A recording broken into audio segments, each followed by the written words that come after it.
Los invitamos a continuar con cada una de nuestras transmisiones siguiéndonos los días lunes y miércoles en nuestros cultos de estudios bíblicos a las 20 horas y nuestro culto devocional los días domingos a las 11 horas. Están todos invitados para seguir nuestras transmisiones. Asimismo, ponemos a su información para su apoyo y colaboración la cuenta de ahorros del Banco de Guayaquil número 1489122. Cuenta de ahorros Banco Guayaquil número 1489122. Estamos transmitiendo el culto de estudio bíblico del Templo Evangélico Alianza de hoy 31 de marzo del 2021. Tendremos en esta noche el tema titulado Los juicios de Jesús. Sean todos bienvenidos.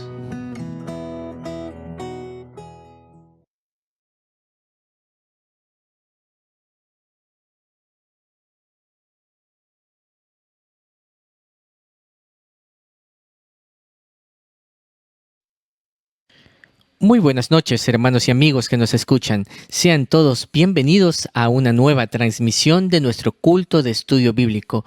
Damos gracias a nuestro Dios por su misericordia para con nosotros, por permitirnos estas transmisiones, y le invitamos a disponer su corazón para que sea un tiempo especial de meditación y alabanza dedicada para nuestro Señor. Vamos a comenzar este tiempo, mis hermanos, y lo haremos entonando juntos un hermoso cántico, el himno titulado A solas con Jesús.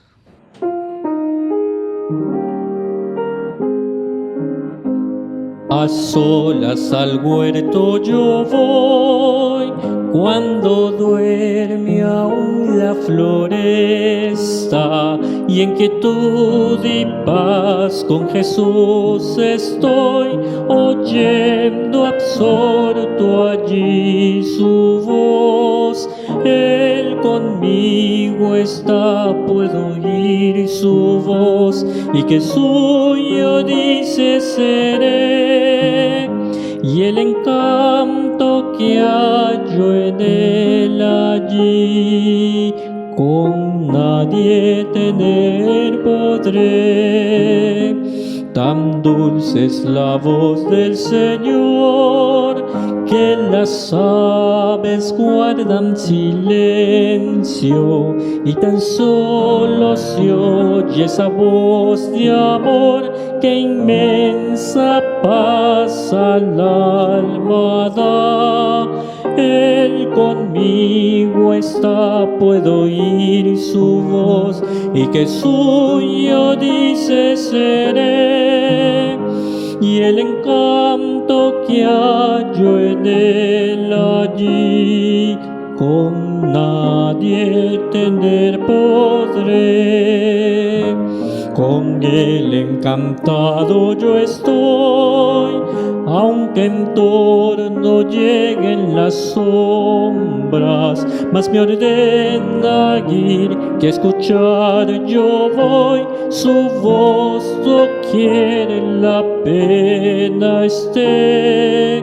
Él conmigo está, puedo oír su voz, y que suyo dice seré, y el encanto que hallo en él allí, con nadie tener podré.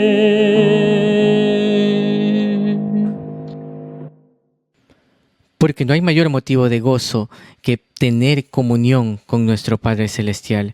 Así que les invito en estos momentos tengamos unas palabras de oración. Bendito Dios y buen Padre Celestial, te damos las gracias por tu misericordia para con nuestras vidas, por concedernos esta noche en este tiempo especial que tendremos de culto de estudio de tu palabra. Lo ponemos en tus manos, mi Dios, para que sea un tiempo de bendición para todos los oyentes, mi Dios, y que sea un tiempo en el que tu Espíritu Santo hable a nuestros corazones. Asimismo, ponemos en tus manos nuestras vidas, aún en medio de las dificultades que estemos atravesando, mi Señor, que siempre tu mano, provisión y misericordia sea para cada uno de nosotros, porque nuestra confianza está puesta en ti y siempre estaremos clamando por tu misericordia y agradeciendo por tu amor y tu provisión para con nuestras vidas. Gracias te damos y te lo pedimos en los méritos de Cristo Jesús, nuestro Señor y Salvador. Amén. Les invito a entonar juntos para nuestro Dios un precioso himno de la vida cristiana. Digamos en esta noche: Jesús es mi Rey soberano.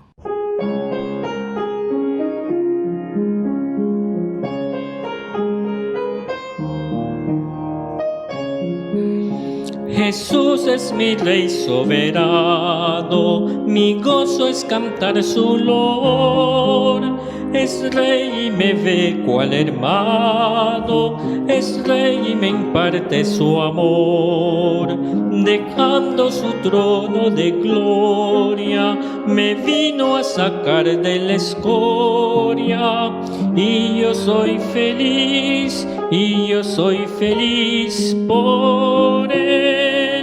Jesús es mi amigo anhelado, y en sombras o en luz siempre va, paciente y humilde a mi lado, y ayuda y socorro me da. Por eso constante lo sigo, porque Él es mi Rey y mi amigo, y yo soy feliz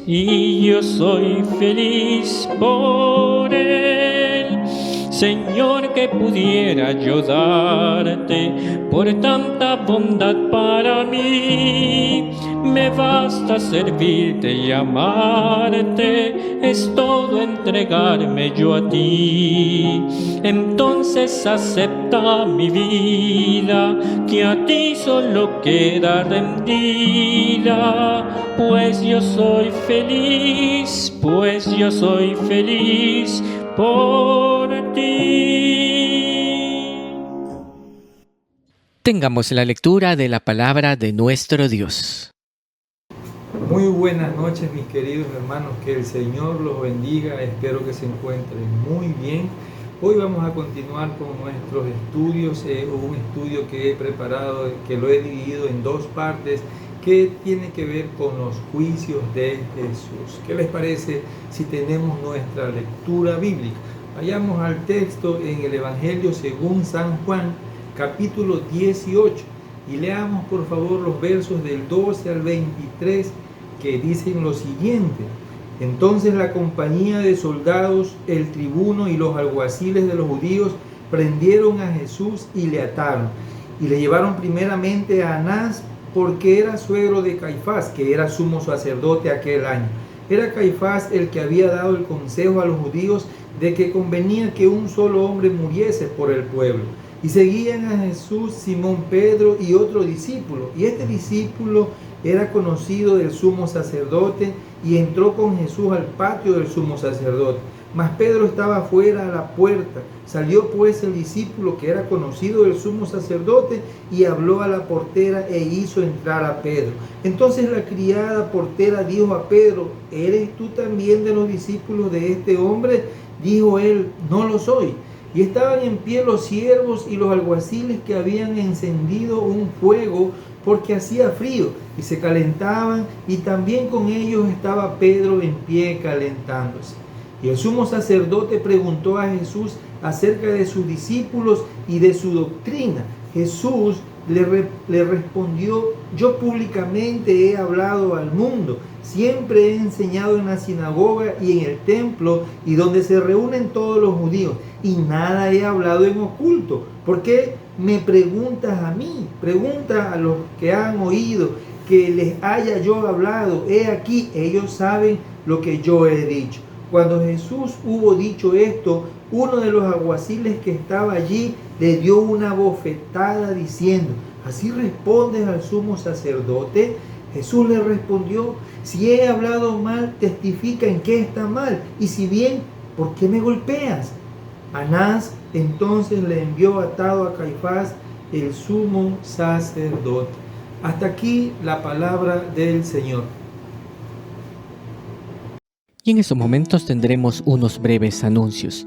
Primeramente, dando gracias a Dios por hacer posible cada una de estas transmisiones que tenemos, tanto los días lunes y miércoles, nuestros cultos de estudios bíblicos a las 20 horas y los domingos nuestro culto devocional a las 11 horas. Están cordialmente invitados a seguirnos en cada una de estas transmisiones. Asimismo, ponemos a su consideración para su colaboración la cuenta de ahorros del Banco Guayaquil, número 1489122. Cuenta de ahorros Banco Guayaquil 1489122. Para el envío de las peticiones de oración que ustedes tengan, mis hermanos, pueden hacerlo a la dirección de correo electrónico peticionesdeoración@temploalianza.org. peticionesdeoración@temploalianza.org. A esta dirección, mis hermanos, pueden escribir sus peticiones de oración. Y damos gracias a nuestro Dios por permitirnos tener nuestros cultos dominicales de forma presencial para todos los hermanos con las edades mayor a 12 años. Están invitados para nuestros cultos presenciales. Cabe indicar que las transmisiones vía internet continuarán de manera normal, únicamente nuestros cultos de estudios bíblicos a través de transmisión de internet los días lunes y miércoles y la transmisión en vivo de nuestro culto dominical desde el Templo Alianza. Queremos compartir con mis hermanos dos anuncios importantes.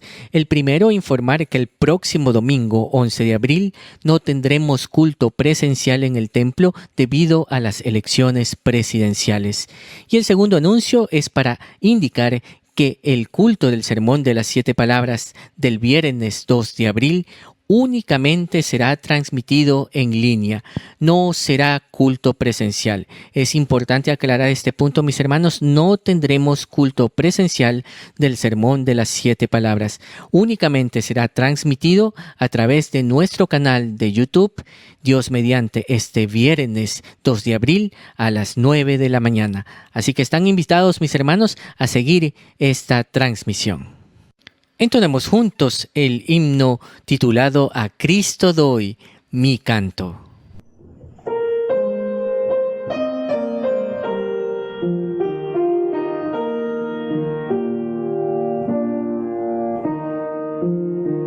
A Cristo doy mi canto, Él salva el alma mía, me libra del quebranto y con amor me guía. Ensalce nuestro canto, tu sacrosanta historia, es nuestro anhelo santo, mirar Jesús tu gloria.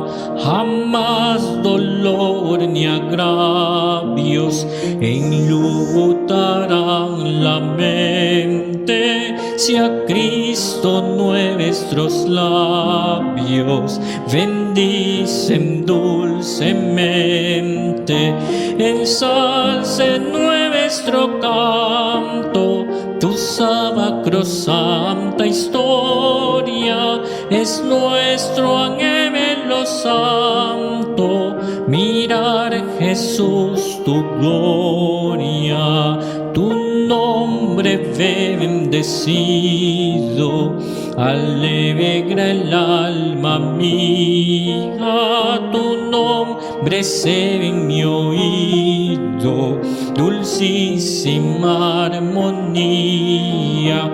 Ensalce nuestro canto, tu sacrosanta historia, es nuestro anhelo santo, mirar Jesús tu gloria. Viviendo deben ensalzarte, y si abandono el suelo, verán me irá a adorarte los ángeles del cielo. Ensalce nuestro canto, tu sacrosanta historia, Es nuestro anhelo santo mirar, Jesús, tu gloria. Y con mucha reverencia escucharemos el estudio bíblico de esta noche con el tema titulado Los juicios de Jesús. Escuchemos. Saludos cordiales, mis hermanos. Iniciemos pues con nuestro estudio. La captura hecha en Getsemaní fue el inicio de una serie de 6 juicios en contra de nuestro Señor Jesucristo. 3 ante las autoridades religiosas judías y 3 ante las autoridades civiles de Roma. Hoy analizaremos los 3 primeros juicios de Jesús ante las autoridades religiosas judías. Después de que el capitán de la guardia del templo ató a Jesús, él y su pequeño ejército lo condujeron desde el Monte de los Olivos a través del Valle de Cedrón hasta Jerusalén, directamente a la casa de Anás, algo que era ilegal. Aunque el viejo patriarca no gobernaba ya como sumo sacerdote, seguía siendo el jefe de un vasto imperio de corrupción organizada en Jerusalén. Un escritor dice que eran proverbiales la rapacidad y codicia de Anás y su familia. Ellos eran dueños del monopolio de la venta de los animales que se daban en sacrificio. Y esto era una máquina de hacer dinero y no les convenía que nadie acabara con su negocio corrupto. Cuando Jesús limpió el templo de lo que él llamó ladrones, varias autoridades religiosas judías le reclamaron: ¿con qué autoridad haces estas cosas? ¿Quién te dio esta autoridad? Ellos no podían imaginar que alguien retara a la familia mafiosa de Anás. Esa fue la razón del reclamo. Jesús no fue llevado a la cárcel ni al concilio judío, ni al sumo sacerdote legalmente nombrado, ni siquiera al procurador romano. Jesús estuvo de pie solo ante el padrino de la mafia de Jerusalén. Y es así que llegamos a nuestro primer juicio: Jesús ante Anás. Aunque todos los discípulos habían huido, 2 regresaron para enterarse de la muerte de su maestro, Pedro y Juan. Juan conocía a Anás y por eso se las arregló él para entrar al patio y luego a la gran sala donde Jesús iba a ser acusado. Mientras Pedro se deslizaba por la puerta para observar el juicio, una joven le dijo: ¿tú no serás también de los discípulos de ese hombre? No lo soy, dijo Pedro mintiendo, mientras atravesaba el patio para reunirse con un grupo de criados y soldados alrededor del fuego. Los soldados pusieron a Jesús frente a una silla vacía en la gran sala de la casa de Anás y luego se pararon a pocos pasos de él. Después de unos breves minutos llegó Anás completamente vestido, aunque era un poco más allá de la medianoche. Tomó asiento y se arregló sus vestiduras antes de levantar los ojos para ver a Jesús, quien miraba directamente a los suyos. El sumo sacerdote preguntó a Jesús acerca de sus discípulos y su doctrina. Jesús le responde lo siguiente.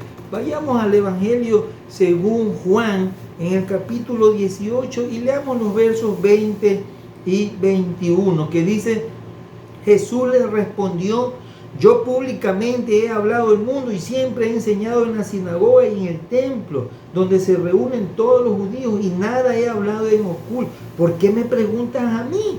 Pregunta a los que han oído que les haya yo hablado. He aquí, ellos saben lo que yo les he dicho. A primera vista Jesús parece estar dando una respuesta brusca. Eso es lo que parece, pero en realidad estaba simplemente rechazando no menos de media docena de puntos fuera de orden en el procedimiento que le estaban haciendo. El juicio se estaba realizando de noche, era ilegal, durante la Pascua, ilegal, asimismo a puertas cerradas y lejos del templo. Todo era ilegal. Si Anás pretendía tener competencia y creía que podía actuar como sumo sacerdote, no podía participar en el interrogatorio, ya que las respuestas que buscaban habrían obligado al acusado a testificar contra sí mismo. Además, como señaló Jesús, habría sido fácil encontrar testigos, pero ninguno había sido llamado. ¿Cuál fue la reacción de los guardas ante la respuesta de Jesús? Veamos lo que sigue diciendo Juan capítulo 18, los versos 22 y 23. Cuando Jesús hubo dicho esto, uno de los alguaciles que estaba allí le dio una bofetada diciendo: ¿así respondes al sumo sacerdote? Jesús le respondió: si he hablado mal, testifica en qué está el mal, y si bien, ¿por qué me golpeas? Jesús señaló de nuevo que nadie había testificado contra él y que no era culpable de nada, aparte de haber hecho posible que Anás quedara como un necio.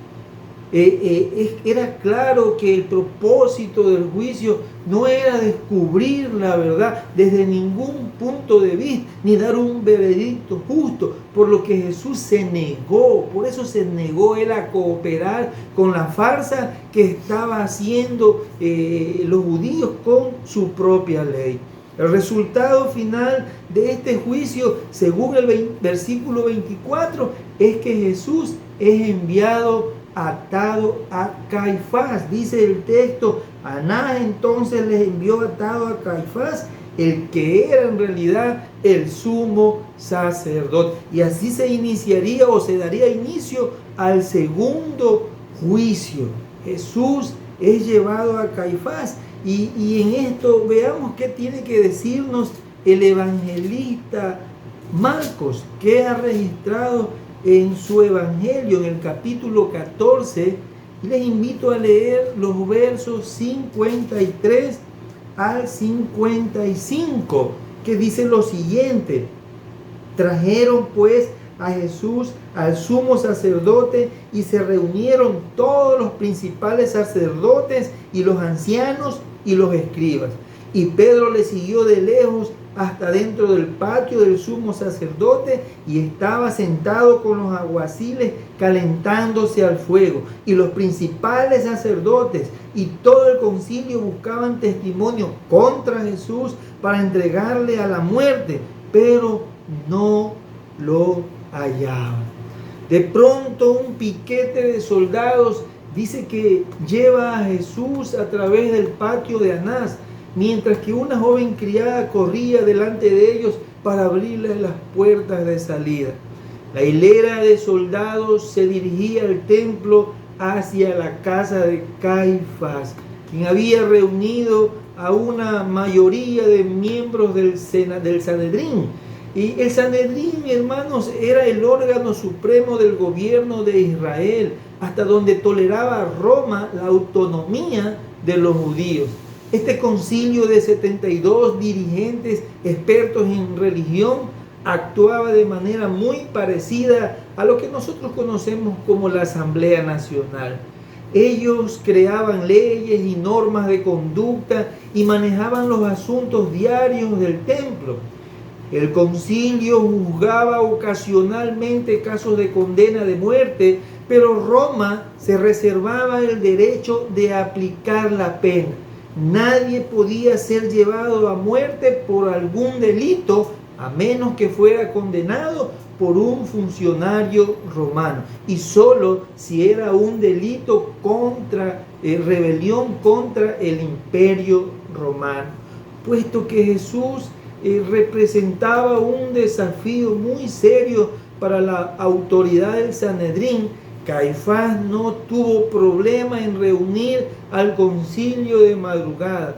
Mientras Anás interrogaba a Jesús, la mayoría de los miembros del concilio, si no todos, Llenaban una amplia cámara que había en el palacio del sumo sacerdote. Supuestamente se habían reunido para decidir y examinar la acusación contra Jesús, pero en realidad su destino ya había sido decidido mucho antes que Él llegara. Una vez más, el concilio no cumple con su propia jurisprudencia. El juicio se realizó en secreto, que era prohibido. No lo establecía así la ley, tampoco en el caso porque también fue de noche y en el palacio del sumo sacerdote, en vez de hacerlo en la sala de reuniones del concilio. Además, no se proporcionó un abogado defensor al acusado, según las propias leyes judías.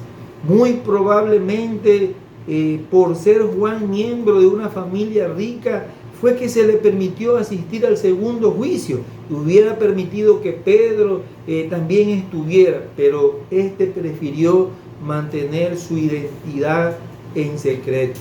Mientras tanto, el Sanedrín insistía en sus acusaciones contra Jesús, lo cual era de por sí una violación a las propias normas del concilio. De acuerdo con la ley, el papel del Sanedrín era presumir, mire, este era el papel de ellos, presumir inocencia e incluso hablar a favor de la absolución hasta que los acusadores y los testigos confirmaran sus acusaciones y no les dejara más alternativa que condenar al acusado.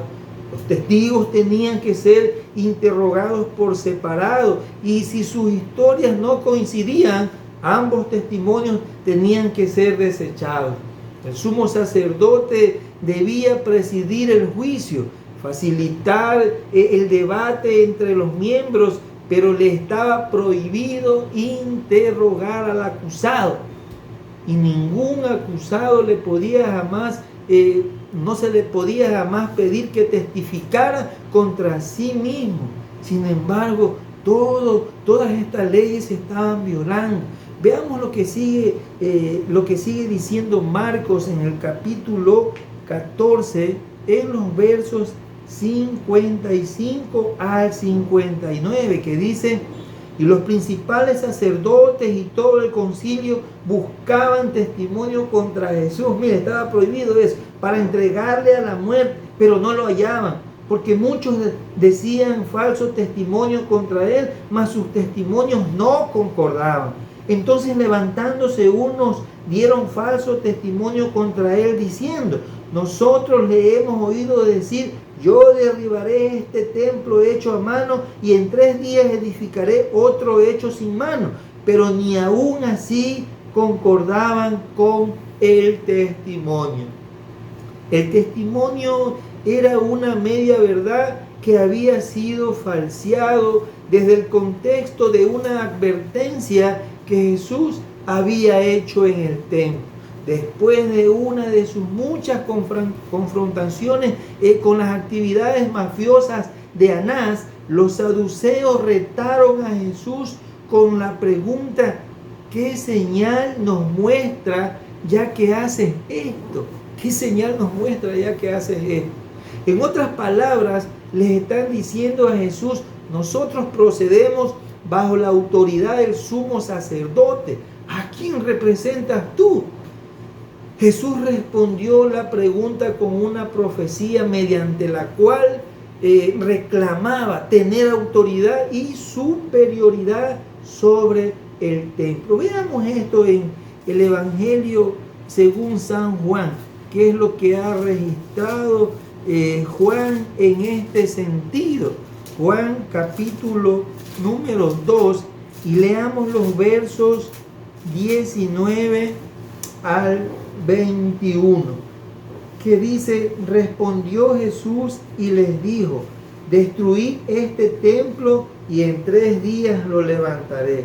Dijeron luego los judíos: en 46 años fue edificado este templo y tú en 3 días lo levantarás. Mas él hablaba del templo de su cuerpo. Si Jesús hubiera en verdad menospreciado el templo, el concilio hubiera tenido mucha razón para censurarlo. Pero eso no era suficiente como para apedrearlo bajo la ley judía, ni tampoco para convencer a un funcionario romano. Caifás y sus secuaces necesitaban tener algo más.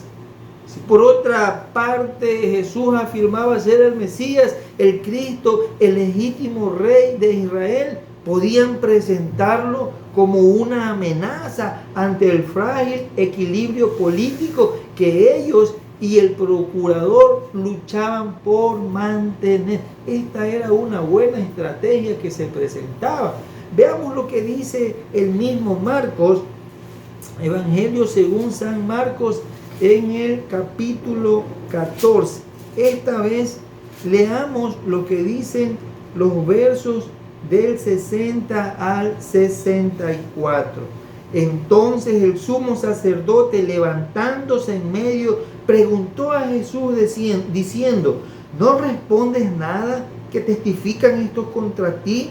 Mas él callaba y nada respondía. El sumo sacerdote le volvió a preguntar y le dijo: ¿eres tú el Cristo, el Hijo del Bendito? Y Jesús le dijo: yo soy.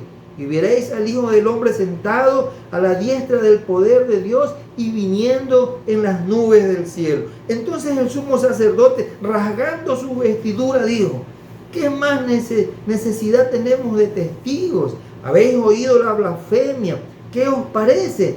Y todos ellos le condenaron, declarándole ser digno de muerte.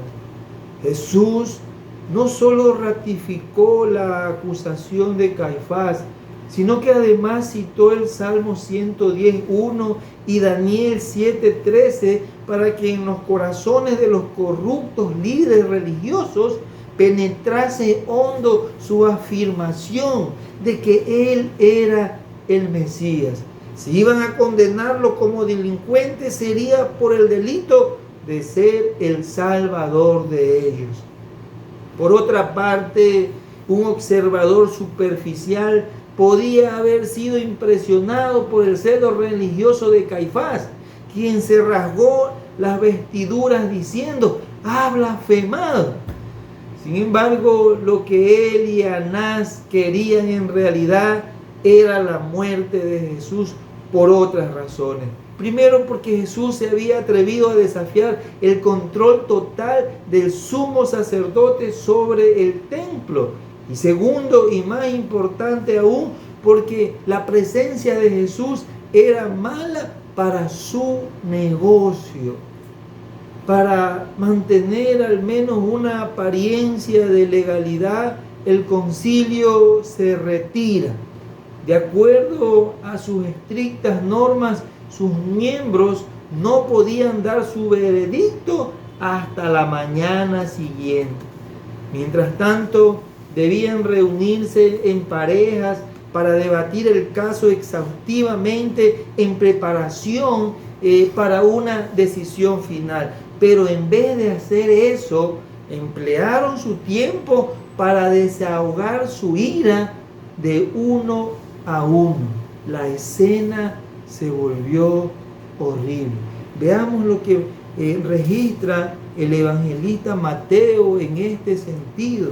Vayamos por favor a Mateo capítulo 26 y leamos los versos 67 y 68 que dicen: entonces le escupieron en el rostro y le dieron de puñetazos, y otros le abofeteaban diciendo: profetízanos, Cristo, ¿quién es el que te golpeó? Mire, aprovecharon el tiempo que debían ocupar para otra cosa, para arremeter contra el Señor.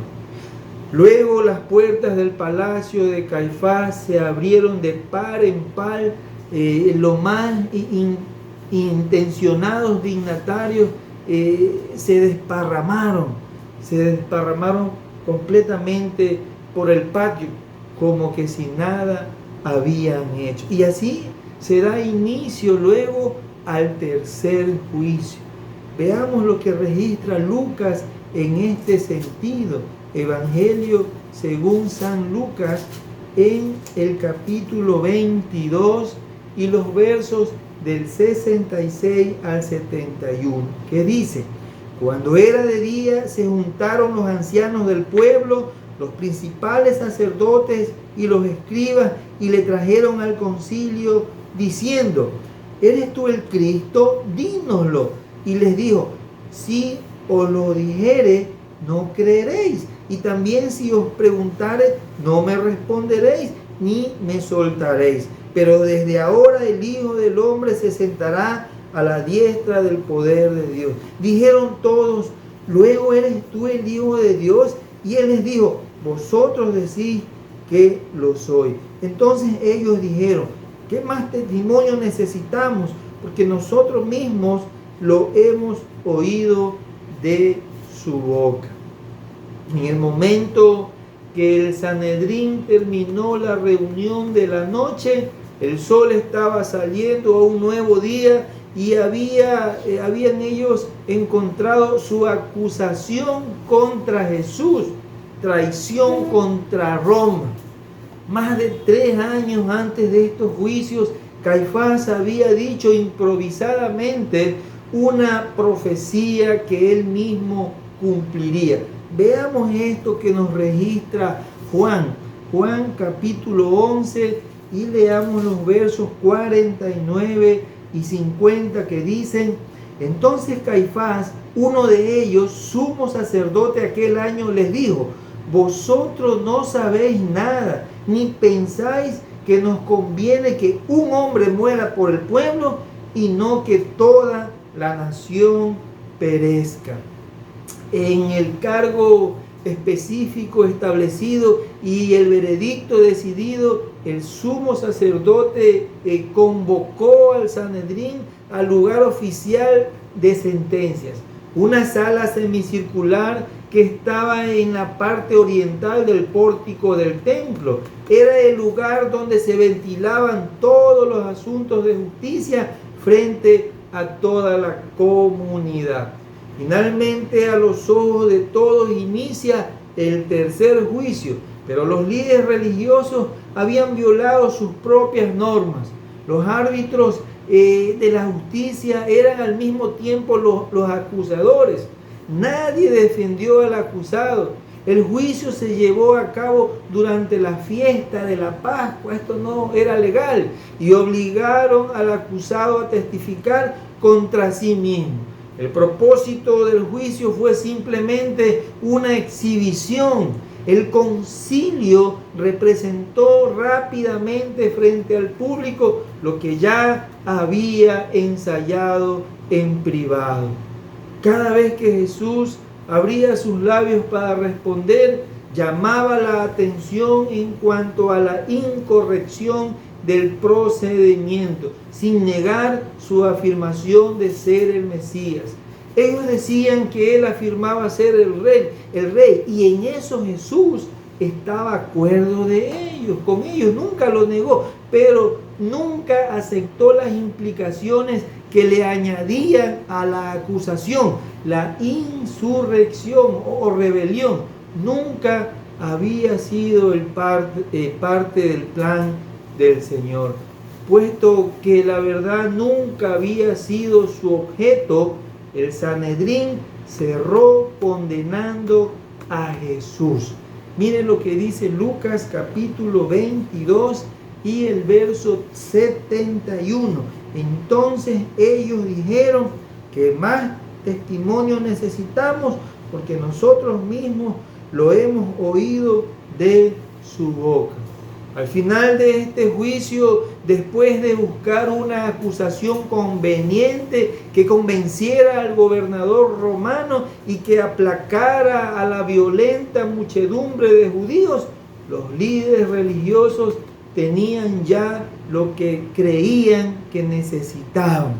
Jesús había aseverado que era el Cristo, el Mesías Rey, a quien los judíos en general consideraban su esperanza para que los libertara de la opresión de Roma. Con esto, Definitivamente al Imperio Romano le interesaría deshacerse de un revolucionario potencial. Y si Jesús era ejecutado, la gente lo rechazaría como simplemente otro falso Mesías. Era entonces una solución ideal que propició una increíble alianza entre quienes normalmente no tenían una buena relación. Esto es, los fariseos. En su mayoría eran escribas y maestros laicos. Los saduceos era el segundo grupo, que era la aristocracia sacerdotal. Y en tercer lugar también estaban los celotes, quienes sí eran revolucionarios clandestinos. Nuestra perspectiva histórica nos permite ver con claridad lo que no pudieron ver muchos en el tiempo de Jesús. Él entendió mejor que nadie que los juicios eran una farsa, nada más que maquinaciones de hombres corruptos que preservaban celosamente el poder que tenían y para colmo de males cubrían su vergonzosa conducta con las venerables vestiduras de la pureza religiosa. Qué despreciables debieron haber parecido ante los ojos de la divinidad. Muy pocas situaciones de la vida son más frustrantes que sufrir solos una injusticia y pasar desapercibidos. Los sentimientos de atropello demandan justicia. La indignación exige venganza. La desesperanza le implora consuelo al cielo. La soledad clama por ser oída, mientras que es observada por un mundo indiferente.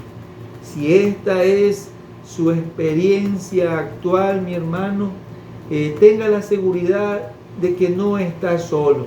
El Señor no permitirá que esto quede sin respuesta. Él verá que se haga justicia, aunque quizás no en el momento o de la manera que nosotros preferiríamos. Sin embargo, la agonía que usted está sufriendo no será un desperdicio. No, claro que no. Si usted lo permite, esta experiencia podría ser el medio por la cual Dios le traerá sus mayores bendiciones.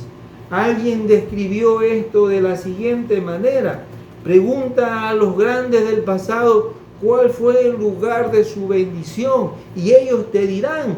Pregunta a Abraham y él te señalará el sacrificio en el monte Moriah. Pregunta a José y él te dirigirá a su mazmorra. Pregúntale a Pablo y él atribuirá su inspiración a la luz que lo dejó ciego. Pregúntale a uno más, al Hijo de Hombre.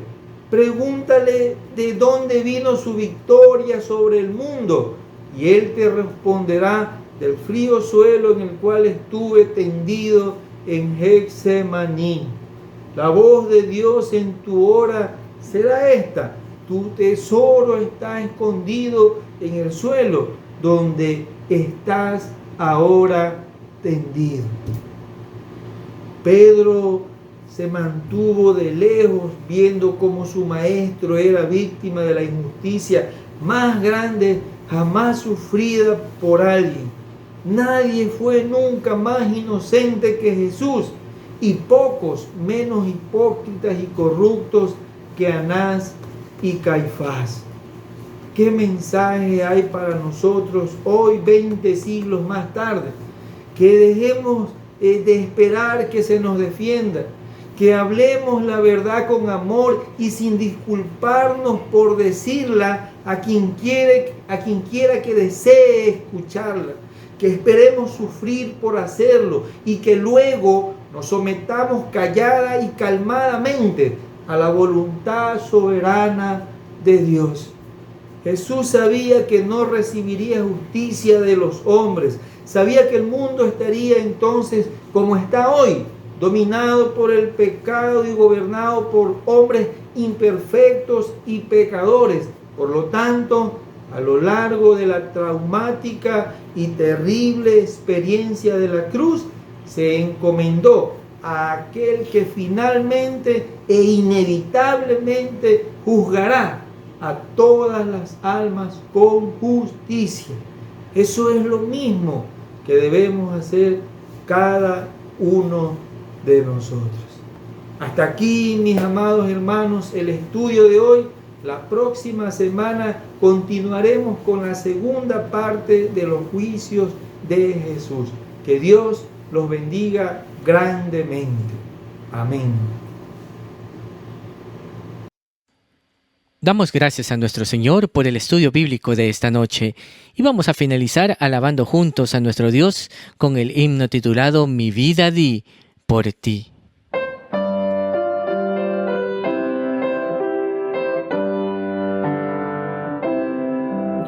Mi vida di por ti, mi sangre derramé, por ti inmolado fui, por gracia te salvé.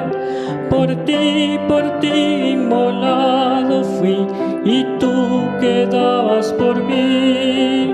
Por ti inmolado fui, y tú quedabas por mí. Mi celestial mansión, mi trono de esplendor, dejé por rescatar al mundo pecador. Si todo yo dejé por ti, ¿qué dejas tú por mí? Si todo yo dejé por ti, ¿qué dejas tú por mí? Reproches, aflicción y angustias yo sufrí. La copa amarga fue que yo por ti bebí. Reproches yo por ti sufrí, que sufres tú por mí. Reproches yo por ti sufrí, que sufres tú por mí. De mi celeste hogar te traigo el rico don del Padre Dios de amor, la plena salvación. Mi don de amor te traigo a ti, que ofreces tú por mí. Mi don de amor te traigo a ti, que ofreces tú por mí. Vamos a terminar nuestro tiempo de estudio bíblico con unas palabras de oración, hermanos. Amado Dios y Padre nuestro, te alabamos, Señor, te bendecimos, te damos toda la honra, la gloria, porque te pertenece, Padre Santo. Gracias, Señor, por tu palabra, porque por medio de ella nos podemos dar cuenta, Señor, que todos los juicios que se realizaron en contra de nuestro Señor Jesucristo violaron, Señor, las leyes que actualmente estaban vigentes en aquellos días. Totalmente violadas las leyes, injusto el juicio que se le hizo al Señor. Sin embargo, Él quiso ir a la cruz porque tenía que cumplir con una misión: redimir a la humanidad del pecado. Gracias, Señor, por tanto amor, por tanta misericordia que ahora la entendemos mucho más claro. Gracias, Señor, por todo. Seguimos orando también por nuestro pastor, Padre Santo, para que tú seas derramando gracia sobre su vida, de manera que pueda ser sanado completamente y pronto pueda estar con nosotros. Oramos, Padre, y te damos gracias por todo, en el poderoso nombre de tu amado Hijo, Cristo Jesús, Señor nuestro. Amén.